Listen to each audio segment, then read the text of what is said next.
اور اگر میم ساکن کے بعد میم اور با کے علاوہ کوئی اور حرف ہو تو میم میں اظہار ہوگا، یعنی میم اپنے مخرج سے بغیر غننے کے ظاہر کی جائے گی، جسے انعمت، اس کو اظہار شفعی کہتے ہیں۔ آگے ایک قاعدہ لکھا ہے، یہاں اس قاعدے کو معلم التجوید نے انہوں نے کسی اور انداز سے بیان کیا ہے۔ یہاں انہوں نے بوف کا قاعدہ ذکر کیا ہے۔ بوف کا قاعدہ مطلب یہ ہے کہ میم ساکن کے بعد با آ جائے، جیسے یا تسم باللہ، یا میم ساکن کے بعد واو آ جائے علیہم ولضالین، یا افا آ جائے ویمدہم فی طغیانہم۔ تو دیکھیں ذرا، بعض حفاظ اس اخفاء اور اظہار میں با واو فا کا ایک ہی قاعدہ سمجھتے ہیں۔ اس قاعدے کا نام بوف کا قاعدہ رکھا ہے، یعنی بعض تو تینوں میں اخفاء کرتے ہیں، میم ساکن کے بعد با آ جائے اخفاء، واو آ جائے اخفاء، فا آ جائے اخفاء، بعض یہ کرتے ہیں، اور بعض تینوں میں اظہار کرتے ہیں، با آ جائے میم ساکن کے بعد اظہار،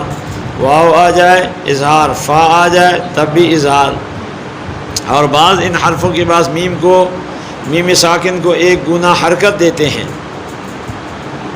یہ سب خلاف قاعدہ ہے۔ پہلا اور تیسرا قول تو بالکل ہی غلط ہے، دوسرا قول ضعیف ہے۔ کیا مطلب یہ ہے کہ بعض تینوں میں اخفاء کرتے ہیں، وہ کہتے ہیں کہ میم ساکن کے بعد با آ جائے تب بھی اخفاء کرو، یا تسم باللہ، اور اخفاء آپ نے پڑھ لیا کہ یہاں اخفاء اولا ہے، یہ بات یہاں تک تو ان کی ٹھیک ہے، مگر اس میں ایک بات جو ہے وہ ٹھیک نہیں ہے کہ آپ نے پڑھا ہے کہ اخفاء اولا اور بہتر تو ہے، ضروری نہیں ہے، اگر آپ ترک اخفاء بھی کر لیں تو بھی جائز ہے، تو یہ اخفاء کو ضروری سمجھتے ہیں۔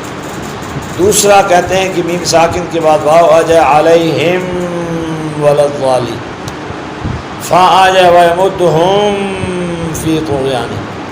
تو اس سے فرمایا کہ پہلا قول یہ بھی بالکل غلط ہے، یہ بھی، اور تیسرا قول یہ ہے کہ میم ساکن کو تھوڑی سی حرکت دیتے ہیں، جیسے یا تسم باللہ کو پڑھتے ہیں یا تسم باللہ